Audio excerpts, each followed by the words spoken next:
capture XIV, the shape of things to come. Gandhi never despaired of the worst reprobate. During the South African struggle, Gandhi learned that one of his close Indian associates was a government informer. Later the man openly opposed Gandhi, yet when he became ill in MP31, Gandhi visited him and gave him financial aid. In time, the backslider repented. It was not easy for Gandhi to hold his followers. Government punitive measures caused many satyagrahis to abandon the movement. Some resistors were deported to India with loss of property. Satyagraha put even the strongest character to a withering test. At one time, of the 13,000 Indians in the Transvaal, 2,500 were in jail and 6,000 had fled the province. Only a self-abnegating, high-minded, determined and indefatigable a leader as Gandhi could have kept the movement alive. The worst setbacks did not shake his faith in victory.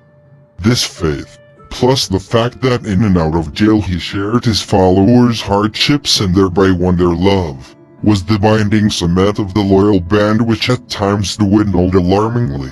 Some resistors served 5 prison terms in quick succession, courting a new sentence the moment they finished the old one. They merely left the Transvaal for Natal and immediately crossed into the Transvaal again. That, under the immigration ban, was their crime. Presently, a bigger danger loomed. A federal union of South Africa was projected. It might, probably would, enact anti-Indian legislation like that of the Transvaal. Gandhi decided to lobby in London.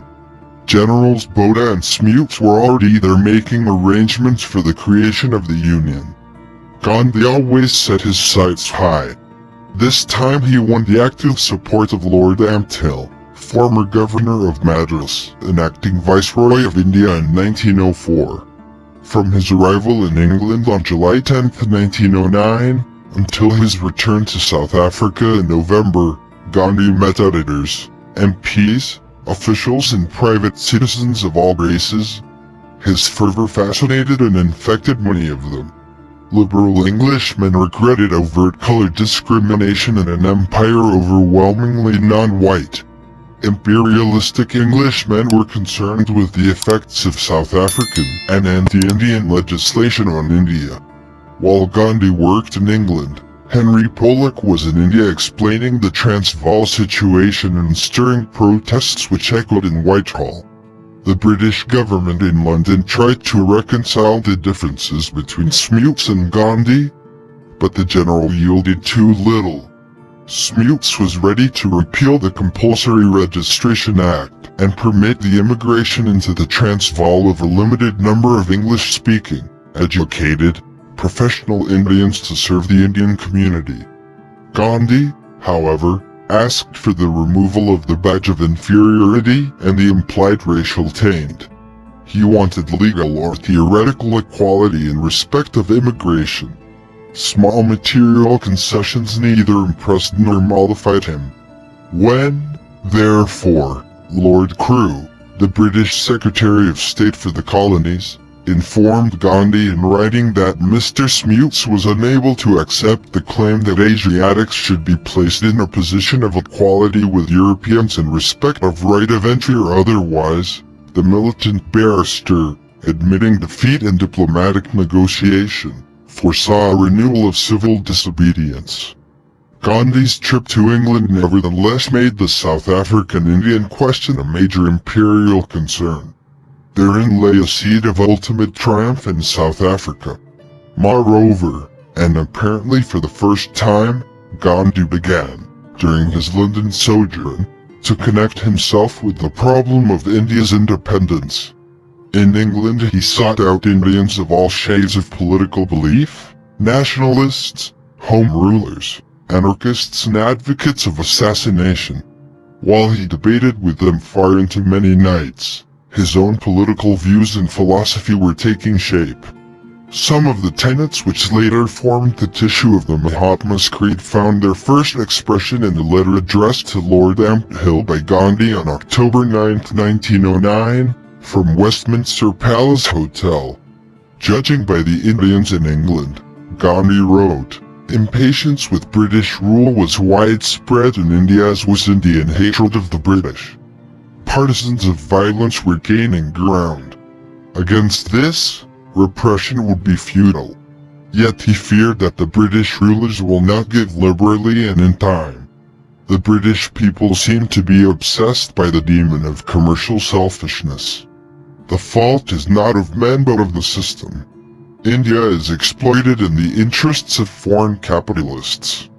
The true remedy lies, in my humble opinion, in England discarding modern civilization, which is a negation of the spirit of Christianity. One hears Tolstoy's gentle voice here and echoes, too, of the raucous voices of Indian students in Bloomsbury. But this is a large order, Gandhi admits. The railways, the corresponding increase of indulgent habits are the true badge of slavery of the Indian people, as they are of Europeans. I therefore have no quarrel with the rulers. I have every quarrel with their methods. To me, the rise of cities like Calcutta and Bombay is a matter of sorrow rather than congratulations. India has lost in having broken up a part of her village system. Holding these views, Gandhi continues, prophetically though unconsciously enunciating the program of his entire career in India. I share the national spirit, but I totally dissent from the methods, whether of the extremists or of the moderates, for either party relies on violence ultimately. Violent methods must mean an acceptance of modern civilization, and therefore of the same ruinous competition we notice here and the consequent destruction of morality. I should be uninterested in the fact as to who rules. I should expect rulers to rule according to my wish, and otherwise I cease to help them to rule me. I become a passive resistor against them. Long before Gandhi had any warrant to regard himself as a factor or leader in the liberation of India, he knew, and indicated in this letter to Ampthill, that his aim was not merely substitution of Indian rule for British rule. Not governments but methods and objectives interested him, not whether a William or a Chandra sat in the seat of power, but whose deeds were more civilized. This is what distinguished Gandhi from other politicians. The argument, was Gandhi a saint or politician? Is endless yet barren. Poland quotes Gandhi as having said in South Africa, men say I am a saint losing myself in politics. The fact is that I am a politician trying my hardest to be a saint. The important fact is that in politics Gandhi always cleaved to religious and moral considerations, and as a saint he never thought his place was in a cave or cloister but rather in the hurly-burly of the popular struggle for rights and right. Gandhi's religion cannot be divorced from his politics. His religion made him political. His politics were religious. When Gandhi returned from England to South Africa at the end of 1909, political necessity forced him to establish a sort of cooperative commonwealth on a diminutive scale, where civil resistors would be trained to live a new and simple life in harmony with one another. There he took further steps towards sainthood, Mahatmaship, and Gita detachment. Previously, when satyagrahis were imprisoned, the organization attempted to support their dependents in their accustomed style of living. This led to inequality and sometimes to fraud. Gandhi consequently decided that the movement needed a rural commence for civil resistors and their families. Phoenix Farm was 30 hours by train and hence too remote from the epicenter of the Transvaal struggle. Accordingly, Herman Kallenbach bought 1,100 acres of land at Lawley, 21 miles outside Johannesburg and, on May 3, 1910, gave it to the satyagrahis free of any rent or charge. Here religion was wed to politics. Gandhi called it the Tolstoy farm. The farm had over 1,000 orange, apricot and plum trees, 2 wells, a spring and 1 house. Additional houses were built of corrugated iron. Gandhi and his family came to live on the farm and so did Kallenbach. I prepare the bread that is required on the farm, Gandhi wrote to a friend in India. The general opinion about it is that it is well made. We put in no yeast and no baking powder. We grind our own wheat. We have just prepared some marmalade from the oranges grown on the farm. I have also learned how to prepare caramel coffee. It can be given as a beverage even to babies. The passive resistors on the farm have given up the use of tea and coffee and taken to caramel coffee prepared on the farm. It is made from wheat which is first baked in a certain way and then ground. We intend to sell our surplus production of the above 3 articles to the public later on. Just at present, we are working as laborers on the construction work. There were no servants. Gandhi was baker and caramel and marmalade maker and much more besides. Kallenbach went to stay in a Trappist monastery for German Catholic monks to master the art of sandal making. This he then taught to Gandhi, who taught it to others. Surplus sandals were sold to friends. As an architect, Kallenbach knew something of carpentry and headed that department. Gandhi learned to make cabinets, chests of drawers and school benches. But they had no chairs and no beds. Everybody slept on the ground and, except in inclement weather, in the open. Each person got 2 blankets and a wooden pillow. Gandhi likewise sewed jackets for his wife and he later boasted that she wore them. Gandhi was general manager. The population of the farm, which varied with arrests and other circumstances, consisted originally of 40 young men, 3 old men, and 5 women and between 20 and 30 children, of whom 5 were girls. There were Hindus, Muslims, Christians and Parsis among them, vegetarians and meat-eaters, smokers and non-smokers, and they spoke Tamil, Telugu, Gujarati, etc. As if these conditions did not create enough problems, Gandhi created some more. Smoking and alcohol drinking were strictly prohibited. Residents could have meat if they wished, but, after a little propaganda from the general manager, none ever asked for it. Gandhi assisted in the cookhouse and kept the women there from quarreling. He also supervised the sanitation, which was primitive, and taught people not to spit. Leaving night soil, cleaning the nose, or spitting on the road is a sin against God and humanity, he told the community. Occasionally, Kallenbach had business in town and Gandhi still had legal cases.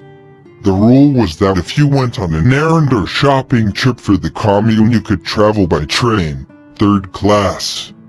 But if the journey was private or for fun, children liked to go on picnics to Johannesburg, you had to walk and, for economy, take dry refreshments with you. Gandhi frequently walked the 21 miles to the city, starting at 2 a.m. and returning the same night. He said it did them all a lot of good. One day, he recalls, I walked 50 miles on foot. Gandhi attributed his physical stamina and that of the other communards to pure living and healthy dict. Breakfast was at 7, lunch at 11, dinner at 5-30, prayers at 7.30, bedtime at 9. All meals were light. But to make them lighter still, Gandhi and Kallenbach resolved to avoid cooked food and limit themselves to a fruitarian menu of bananas, dates, lemons, peanuts, oranges and olive oil.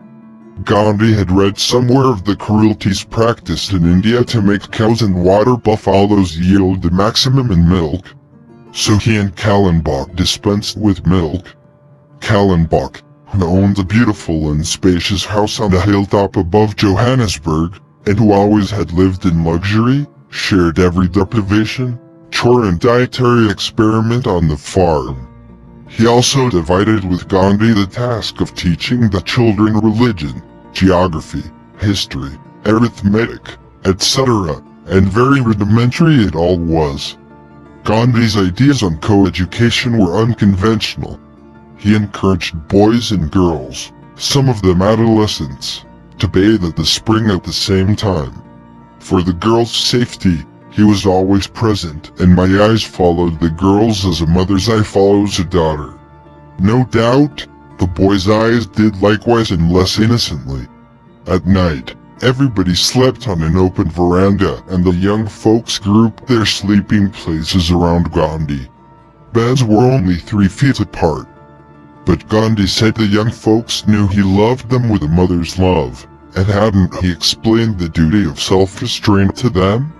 After an incident involving 2 girls, he searched for a method to sterilize the sinner's eye of males. The quest kept him awake all night, but in the morning he had it. He summoned the girls and suggested that they shave their heads. They were shocked, but he had an irresistible way, and finally they consented. He himself did the cutting. Years later, Gandhi explained this innocence by ignorance, but he did not explain why he should have been ignorant. He dispelled some of the mystery by adding that his faith and courage were at their highest in Tolstoy farm. Boundless faith in human beings sometimes blinded him to their faults. It was the sort of blindness which blots out obstacles and thus leads to brave ventures. He measured other people's capacities by his own. This often spurred them to unwanted effort. It was good pedagogy if it worked. It worked better with adults and little children than with adolescents. In October 1912, Krishna Gopal Gokul, professor of English and economics, president of the Servants of India Society in India, came to South Africa for a month in order to assess the Indian community's condition and assist Gandhi in ameliorating it. Gokul and Lokmanya Tilak were Gandhi's forerunners in pre-Gandhi in India. Gokul was a revered leader of the Indian nationalist movement, a brilliant intellectual and an impressive person. Gandhi acknowledged him an excellent judge of character. In South Africa, Gokul once said to Gandhi, "You will always have your own way. And there is no help for me as I am here at your mercy." The dictum was spoken in friendship and in earnest. Gandhi's selflessness fortified his assurance. Certain in his heart that he sought neither material gain, nor power, nor praise, he had none of the guilty and deterring feeling which might have prevented him from insisting on his point of view. Sure he was right, he was sure of victory. Then why yield? When Gokul asked for a list of the really reliable civil resistors, Gandhi wrote down 66 names. That was maximum. The number, however, might sink to 16. This was Gandhi's army of peace, yet he never flinched. The government would surrender. Gokul's tour was a triumphal procession through South Africa. Gandhi was always by his side. In Cape Town, where Gokul ended, the Shriners welcomed him, and Europeans as well as Indians attended his big public meeting. From the Transvaal frontier to Johannesburg he traveled by special train. At every town he stopped for a meeting over which the local mayor presided. The principal railway stations had been decorated by Indians. At the park terminus in Johannesburg a large ornamental arch designed by Kallenbach was erected. During his stay in Johannesburg, Gokul had the use of the mayor's car. At Pretoria, capital of the Transvaal, the government entertained him. The South African authorities wanted Gokul to carry back a good impression to India. After making many speeches and talking to many Indians in whites, Gokul had a 2-hour interview with Generals Botha and Smuts, the heads, now, of the Union government. Gandhi, of his own accord, absented himself. He was a controversial figure who might spoil the atmosphere. When Gokul came back from the interview, he reported that the racial bar in the Immigration Act would be removed together with the £3 annual tax collected from indentured laborers who remained in South Africa, but did not continue their indenture. "I doubt it very much," Gandhi retorted. "You do not know the ministers as I do. What I have told you is bound to come to pass," Gokul cried. General Botha promised me that the Black Act would be repealed and the £3 tax abolished. You must return to India within 12 months, and they will not have any of your excuses. Gandhi was glad of the government's promise. It proved the justice of the Indian cause. But he did not think his job in the Union of South Africa would be completed before many more Indians, and he too had again gone to prison. At Gokul's request, Gandhi and Kallenbach took the steamer with him as far as Zanzibar and Tanganyika. On board, Gokul talked at length about Indian politics, economics, superstitions, problems. He was introducing Gandhi to the future. Then Gokul sailed on to India, and Gandhi and Kallenbach returned to Natal for the final struggle. Addressing an assembly in Bombay Town Hall in December 1912, Gokul said, "Gandhi has in him the marvelous spiritual power to turn ordinary men around him into heroes and martyrs." Gokul, who looked critically at Gandhi and sometimes rebuked him, added that in Gandhi's presence one is ashamed to do anything unworthy. Indeed, one is afraid of thinking anything unworthy. Gandhi proved this to the hilt in the final chapter of the South Africa epic.